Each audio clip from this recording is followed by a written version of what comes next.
మా ముగ్గంగా చూడొద్దు, దిష్టి పెట్టదు ఎవరు. జై శ్రీరామ్. అంతా రామమయం, ఈ జగమంతా రామమయం. జనవరి 22వ తారీఖున మధ్యాహ్నం 12:30 అయోధ్యలో బాలరాముని ప్రాణప్రతిష్ఠ అయితే జరిగింది కదండి. ఈ వేడుకని ప్రతి ఒక్కరు ఒక పండుగలాగా జరుపుకోవాలని నేనైతే మనస్ఫూర్తిగా కోరుకుంటున్నాను. అందరూ జరుపుకున్నారని మనస్ఫూర్తిగా నమ్ముతున్నానండి. నేనైతే బాలరాముని ప్రతిష్ఠ రోజు అయితే ప్రాణప్రతిష్ఠ రోజు ఎలా జరుపుకున్నాను అనేది చూపిస్తానండి. మార్నింగ్ లేచి చక్కగా గుమ్మాలు శుభ్రం చేసుకొని వాకిలు ఊడ్చేసుకొని నీళ్ళు చిమ్ముకొని ముగ్గులు వేసుకున్నానండి. ముగ్గుల్లో చూశారు కదండి, రంగులు వేసుకున్నాను. ఒక పండగలాగా అయితే నేను జరుపుకున్నాను అనమాట. ఇప్పుడు గుమ్మాలకి పసుపు రాసుకొని బొట్లు పెట్టుకోవాలి కదండి. అందుకని చెప్పేసి పసుపు అయితే ప్రిపేర్ చేస్తున్నానండి. నార్మల్గా ప్రతి ఒక్కళ్ళు ఏం చేస్తారంటే పసుపులో వాటర్ కలిపేసి గుమ్మానికి పసుపు రాసేస్తారండి. అప్పుడు ఎలా ఉంటుందంటే నార్మల్గా ఉంటుంది అనమాట. అంత పచ్చదనం రాదండి. పసుపులో మీరు తగినంత పెరుగు వేసుకుని, అంటే మీరు పసుపు తీసుకున్న క్వాంటిటీకి తగ్గట్టండి. నేనైతే ఒక టేబుల్ స్పూన్ పసుపుకి 2 స్పూన్లు పెరుగు అయితే కలుపుకున్నానండి. అదేంటి గడపకి రాసే దాంట్లో తినే పదార్థాలు అంటే ఏం కాదండి, నేను నిల్వ ఉన్న పెరుగు కాదండి, ఫ్రెష్గా ఉన్న పెరుగు అయితే తీసుకున్నాను అనమాట. అంటే వాడిన పెరుగు కాదనమాట తీసుకుంది, ఫ్రెష్గా ఉంది. మీ ముందు చూయించాను కదండి పెరుగు తీసుకోవటం. నేను నైట్ తోడుపెట్టిన పెరుగు అయితే తీసుకున్నాను అనమాట. నిజంగా చెప్తున్నానండి, ఇలా పసుపు రాసి చూడండి మీరు గుమ్మాలకి. రెగ్యులర్గా రాసేలా కాకుండా, రెగ్యులర్గా అంటే ప్రతి ఒక్కళ్ళు శుక్రవారం వచ్చిందంటే, శనివారం అంటే, సోమవారం అంటే వాళ్ళు పూజ చేసుకునే ప్రతిరోజు అయితే గుమ్మాలకి పసుపులు రాసుకుంటారు కదండి. ఇంతకుముందు మీరు వాటర్తో కలిపిన పసుపు అయితే ఇంత పచ్చదనాన్ని, ఇంత అందాన్ని అయితే ఇవ్వదండి గడపకి. ఒకసారి పెరుగు కలిపి చూడండి, చాలా అందంగా ఉంటుంది. అమ్మ మేము చిన్నప్పుడు పూజలు ఎక్కువగా చేసేదన్నమాట. శుక్రవారం వస్తే చాలండి, మంగళవారం వస్తే చాలు, ఇంకా గుమ్మం నిండా పసుపు కుంకాలు పెట్టేదన్నమాట. మా ఊర్లో 101 గుడి 101 బావి ఉందిలేండి. ప్రతి వారానికి ఒక గుడి అనమాట. ఆదివారం వస్తే గ్రామదేవత దగ్గరికి, అలాగే శుక్రవారం వచ్చిందంటే నరసింహస్వామి గుడికి, గురువారం అయితే సాయిబాబా గుడికి, అలాగే శనివారం వెంకటేశ్వర స్వామి గుడికి, అట్లాగా ప్రతిరోజు ఏదో ఒక గుడికి వెళ్తూనే ఉంటారండి. సోమవారం అయితే శివాలయంకి, అలాగే చాలా గుళ్ళు ఉంటాయి అన్నమాట. ఇట్లాగా మంగళవారం అయితే ఆంజనేయ స్వామి గుడికి అట్లా వెళ్తూ ఉంటారండి. అందుకని చెప్పేసి పూజలు ఎక్కువగా చేసేవాళ్ళు అనమాట. అమ్మ అయితే ఈ పసుపులో పెరుగు కలిపి అయితే గుమ్మాలకి పెట్టేదండి. ఇన్నాళ్ళ నుంచి నేను అసలు ఈ వీడియో మీ ముందుకి ఎందుకు తీసుకురాలేదా అనిపించిందండి. ప్రస్తుతానికైతే బాలరాముని ప్రాణప్రతిష్ఠ రోజైతే నేను గుమ్మాలను అయితే ఇలా రెడీ చేసుకున్నానండి. అంటే ఇలా పూజించాను అనమాట. చక్కగా పసుపులో పెరుగు కలిపి అయితే నేను గుమ్మాలకి పసుపు బొట్లు పెట్టేశానండి. ఫస్ట్ అయితే అమ్మ ఇలాగ కళ్యాణ తిలకం పెట్టేదండి గుమ్మానికి. ఎందుకో నాకు తెలియదండి. చిన్నతనం నుంచి అమ్మ చేసిన పనులు మనం కూడా నేర్చుకుంటాం కదండి. పసుపు రాసి చక్కగా కుంకుమ బొట్లు పెట్టానండి. కొంచెం ఏదో వెలితిగా ఉంది అనిపించింది కదా, అందుకని చెప్పేసి బియ్యం పిండితో కూడా ముగ్గులు పెట్టేశాను. పిల్లలైతే తలస్నానాలు చేసి కొత్త డ్రెస్సులు అయితే వేసుకున్నారండి. ఇవి అంతకుముందు కూడా వేసుకున్నారు. యశ్విత కొంచెం ఎక్కువ సార్లే వేసుకుందండి. 3-4 సార్లు ఈ ఫ్రాక్ వేసుకుంది. క్రిష్త అయితే సెకండ్ టైం అనమాట ఈ ఫ్రాక్ వేసుకోవటం. చాలా ముద్దుగా రెడీ అయ్యారండి. స్కూల్ ఉందండి, అయినా పంపలేదనమాట నేను. ఇంక పూజ అయితే చేసుకుందామండి. అందుకని చెప్పేసి పూజ కంటే ముందు అక్షంతలు కలుపుకుందాం మనం. మనకి ఫస్ట్ అయితే ఒక మిక్సింగ్ బౌల్ తీసుకోవాలండి. దానిలోకి మనం ఒక గ్లాస్ బియ్యం అండి, అంటే మీకు ఎన్ని అక్షంతలు కావాలో అన్ని కలుపుకోండి. నేనైతే ఒక గ్లాస్ బియ్యం తీసుకొని అక్షంతలు వేసేసానండి. రాముల వారి పాదాల చెంత నుంచి వచ్చిన అక్షంతలు వేసుకొని దానిలోకి పచ్చకర్పూరం వేసానండి. తగినంత పసుపు వేసుకున్నాను. ఆవు నెయ్యి ఉంటే ఆవు నెయ్యి వేసుకోండి, లేదంటే దీపారాధన చేసే నూనె వేసుకోండి. ఇలాగ అక్షంతలు అయితే కలిపేసేయండి. పచ్చకర్పూరం వేసుకున్నాం కదండి, కొంచెం సేపట్లో నార్మల్ కర్పూరం కూడా కలుపుకుందాము. ఇన్ని అక్షంతలు ఎందుకు కలిపాను అంటే వీటిని మనం బీరువాలో భద్రపరుచుకుందామండి. ఇంతకుముందు చూపించిన ప్యాకెట్ అక్షంతలు అయితే వాటిని లాకర్లో పెట్టేసుకోండి. వీటిని ఎందుకు బీరువాలో భద్రపరచుకోవాలి అంటే మన పిల్లలు హ్యాపీ బర్త్డేస్కి మనం ఆశీర్వదించడానికి, లేదంటే భోగి పళ్ళ టైంలో కానీ, నా పిల్లలు చిన్నపిల్లలని చెప్తున్నాను, మీ ఇంట్లో పెళ్ళిడికి వచ్చిన పిల్లలకి తలంబ్రాల బియ్యంలో కానీ, లేదంటే వాళ్ళకి ఎంగేజ్మెంట్ టైంలో అలాగా వాళ్ళని ఆశీర్వదించే అక్షంతల్లో కలుపుకోవచ్చు అనమాట. మనకి కొన్ని దేవుడు అక్షంతలు అయితే కలిసినాయి కదండి. ఇవన్నీ పవిత్రమైన అక్షంతలు అనమాట. వీటిని మనం తరతరాలుగా యూస్ చేసుకోవడానికి అయితే దాచుకోవడానికి అని చెప్పేసి ఆ రామయ్య తండ్రి కోసం నేను పాలెక్కువ పోసి చేసిన పరమాన్నం, అలాగే పెసరపప్పు నానబెట్టి బెల్లం ముక్కలు కలిపిన వడపప్పు అండి, పానకం చేశాననమాట. బెల్లం పానకం చాలా టేస్ట్‌గా ఉందండి ప్రసాదం, నిజంగా చెప్తున్నాను. పూజ గదినైతే నేను చామంతి పూలతో అలంకరించుకున్నానండి. ఇంకా దీపారాధన అయితే చేసుకోవటానికి రెడీ చేస్తున్నాననమాట. మా పూజ గది చాలా చిన్నదనమాట. కృష్ణదుర్గమ్మ, గోపాల సుందరి మాత, అలాగే రాముల వారి గుడి అండి. ఈ కార్డు ప్రతి ఒక్కరికి వచ్చింది కదండీ! ఆ ఫ్రేమ్‌ని కూడా నేను మా పూజ గదిలో పెట్టేశాననమాట. పువ్వులు పెడుతున్నాను. అలాగే గోమాత, గజరాజ, లక్ష్మీ అమ్మవారు వీళ్ళుంటారండి మా పూజ గదిలో. చాలా చిన్న పూజ గది అని చెప్పాను గదా! ఒత్తి తయారు చేసేదెలా అంటే, ఒక్కొక్క ఒత్తికి 3 ఒత్తులు కలిపి ఒక ఒత్తి చేయాలండి. అప్పుడు ఒక ప్రమిదలో నేను 2 ఒత్తులైతే చేస్తున్నాననమాట. ఇప్పుడైతే నువ్వుల నూనె వడ్డించుకుంటున్నాను. యశ్విత వచ్చి మధ్యలో డిస్టర్బ్ చేస్తుందండి. నాకస్సలు చాలా మిరాకిల్‌గా ఉంటదండి. నేనెప్పుడు పూజ చేస్తున్నా, యశ్విత వచ్చిందంటే, నేను హారతి ఇస్తున్నా, లేదంటే కడ్డీలు వెలిగిస్తున్నా, నూనె వడ్డిస్తున్నా, నా చెయ్యినైతే ఫస్ట్ కుడి చెయ్యినైతే తాకిద్దండి.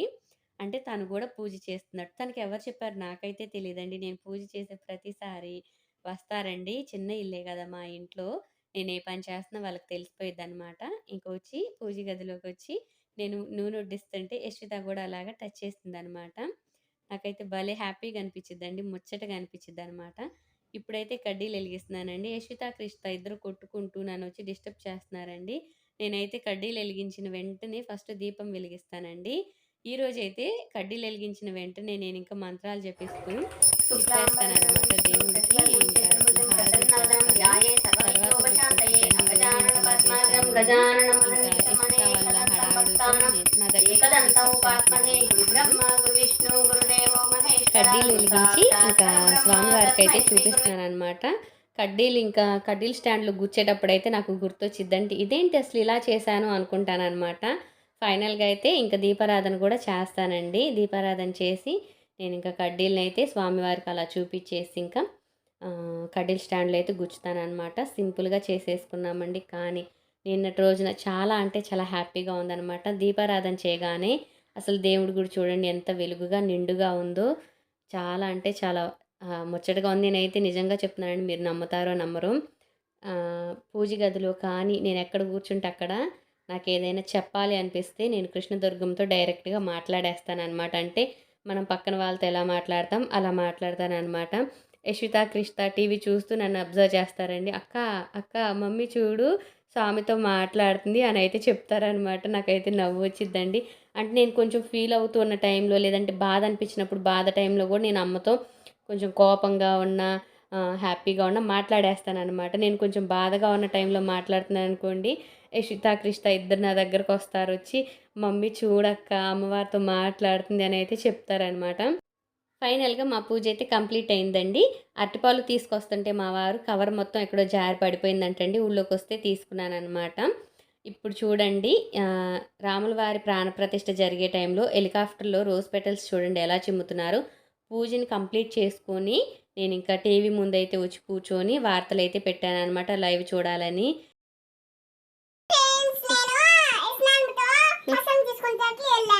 అవునా?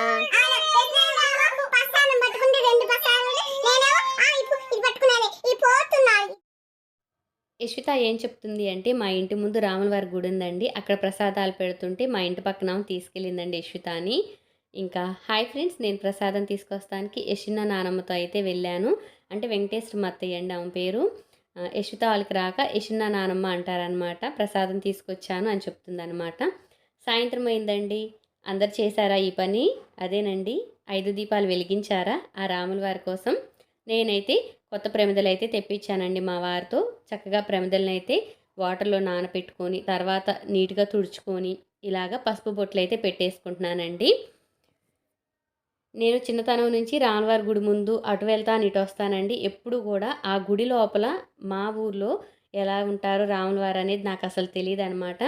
చిన్నతనంలో రాములవారి గుడి హాల్‌లో కూర్చొని భజన తాళాలుంటాయి గదండీ! భజన చేస్తారు. వాటితో అయితే కూర్చొని భజన చేసేదాన్ని. ఏకాదశి రోజు నైటంతా చేస్తుంటే కొంచెం సేపయినా కూర్చునేదాన్నండి. కొంచెం సేపంటే మరీ కొంచెం సేపేం కాదు. ఆ గుడిలోకి వెళ్ళలేదండి నేనెప్పుడు కూడా. ఈ రోజైతే నేను గుడిలోకి వెళ్ళాలి. గుడికి వెళ్ళి అసలు గుడిలో ఆ రాములవారు ఎలా ఉంటారో చూడాలి అని అయితే వెళ్ళాననమాట. అంటే చిన్న రూమండి. గుడంటే పెద్ద గుడేం కాదనమాట. చిన్న రూము, పల్లెటూరు కదండీ! రాములవారి గుడికి అంత డెవలప్ అయితే ఏమీ లేదనమాట. నేను పసుపు బొట్లు పెట్టుకున్న తర్వాత ఒత్తులైతే వేసుకొని నూనె అయితే వడ్డించుకుంటున్నానండి. ఇంకా సాయంత్రం పూట 5 దీపాలు ఇంట్లో వెలిగించి తర్వాత రాములవారి గుడికి కూడా వెళ్ళి నేను దీపారాధన చేసి స్వామివారికి తాంబూలం అయితే సమర్పించుకొని ఇంటికి వచ్చానండి. కొబ్బరికాయను కూడా సమర్పించాను అనమాట. నాకైతే చాలా హ్యాపీగా ఉంది. పుట్టి ఇన్ని సంవత్సరాలు అవుతుందండి. అంటే ఇది అమ్మమ్మ వాళ్ళ ఊరు, అత్తగారు ఊరు కూడా కదండి. ఎప్పుడు కూడా ఆ గుడిలోకెళ్ళి స్వామివారి దర్శనం చేసుకోలేదండి. ఇన్ని సంవత్సరాల తర్వాత అయితే నాకు ఇద్దరు బిడ్డలు పుట్టిన తర్వాత అయితే నేను ఆ గుడిలోకి అడుగుపెట్టాననమాట.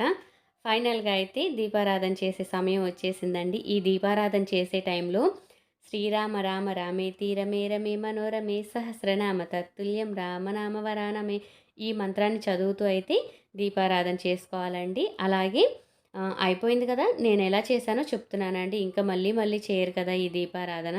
అంటే 5 దీపాలు స్వామివారి కోసం. నేనైతే శ్రీరామ రామ రమేతి మంత్రం జపించుకుంటూ, అలాగే జై శ్రీరామ్ అనుకుంటూ, అలాగే హరే రామ హరే కృష్ణ అనుకుంటూ అయితే ఈ దీపాలు వెలిగించానండి. నాకసలు కృష్ణయ్య అంటే చాలా ఇష్టం. కృష్ణయ్యే ఒక టైంలో రాముల వారిలాగా అవతరించారనమాట. ఇంకా హ్యాపీ అండి. ఫైనల్‌గా అయితే మేమైతే మా సైడు అంటే మా ఇంటి వైపు చక్కగా పూజ చేసుకున్నామండి. మేము కానీ, మా పక్కింటి వాళ్ళు గాని అలాగా పూజ చేసుకొని, ప్రసాదాలు చేసుకొని, ఇంటి పక్కన వాళ్ళకి ప్రసాదాలు పంచామండి. గుడి దగ్గర ప్రసాదాలు పెడుతుంటే మాత్రం యశ్వితాను మా ఇంటి ముందు ఆమె ఎళ్ళైతే తీసుకొచ్చారనమాట. ఇంటి ముందు వెంకటేశ్వరం అత్తయ్య, యశ్విత ఎళ్ళైతే తీసుకొచ్చారండి. ఈ దీపాలు ఏం చేయాలి అంటే దేవుడి ముందు 2, తులసి కోట ముందు 1, మన సింహద్వారం ముందు 2 పెట్టుకోవాలనమాట. లేదంటే 5 బయటైనా పెట్టుకోవచ్చు. 5 దేవుడి ముందైనా పెట్టొచ్చు. నేనైతే సింహద్వారం ముందు 2 పెట్టాను. 3 అయితే దేవుడి ముందు పెట్టాను. ఇవి వెలిగించిన తర్వాత ఫస్ట్ టైం మా ఊరు రామాలయంలో అయితే దైవ దర్శనం చేసుకొని, కొబ్బరికాయ సమర్పించుకొని ఇంటికొచ్చానండి. ఆ బాలరాముడి ఆశీర్వాదం మనందరికీ ఉండాలని మనస్ఫూర్తిగా కోరుకుంటూ వీడియో నచ్చితే please like and share, subscribe. మరొక మంచి వీడియోతో కలుస్తాను. బాయ్ అండి. జై శ్రీరామ్.